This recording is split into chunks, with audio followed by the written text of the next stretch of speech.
This is Tom Asprey with the Viper Report. It's Wednesday, November 20th. We got a little less than an hour to go in trading. Today the market's seen the sharpest sell-off pretty much for all month.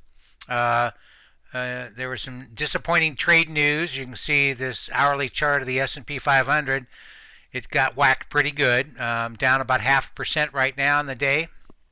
And, it's been a great run on the upside. We see, one thing I teach, and those of you who've seen some of my video lessons, you can go back to those and kind of pick up on the last one I did and kind of look at these, levels of support here that, go down from about 30.65, up to about 30.92, 3,092.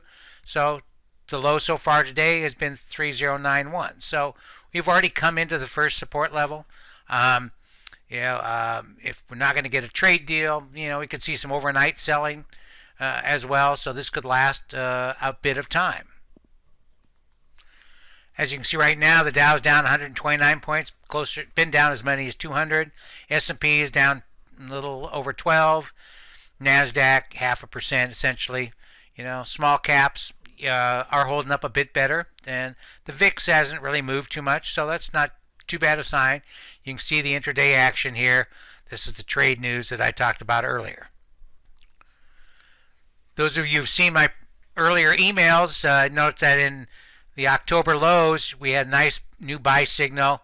The NYSE All AD line and the stocks only AD line both broke out as indicated by this vertical line, and it's been a good run to the upside for over a month.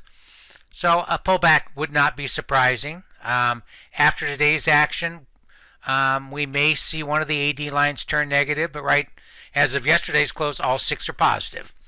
You can see back in July we had a pullback, a rally, and then pretty much back then the stocks only AD line was giving us a pretty strong warning of the trade news that happened in August. So right now markets are kind of stretched, so a pullback is not surprising, but there's really no evidence yet. But that's why I monitor the AD lines on a daily basis. If you look at something like the XLK, which has 37% in Apple and Microsoft, it's got right up to that R2 level. That's the pivot resistance level, and close to its upper Stark band. So it's pulled back, a little bit more than the market so far today.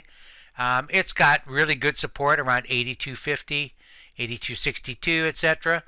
That's still quite a ways below current levels. We'd take quite a decline to see that.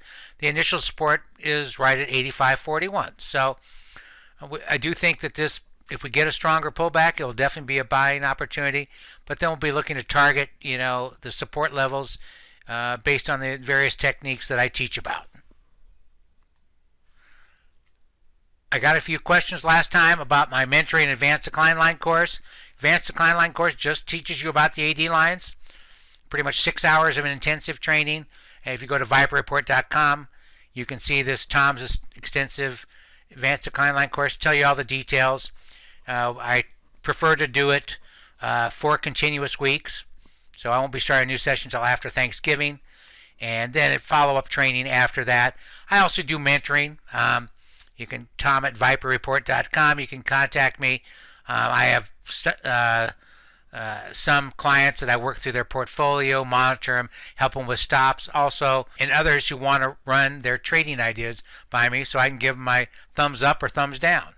I will definitely have another weekend update, and then I'll probably be taking next week off for Thanksgiving. If you want specific trading advice, you can go to Viper Report and sign up for either the ETF or the Hot Stocks Report. Reports are issued twice a week, and also interim updates when appropriate. You get detailed market commentary as well as specific buy and sell recommendations. So hope you have a good trading week, and watch those AD lines. I'll have more at the end of the week.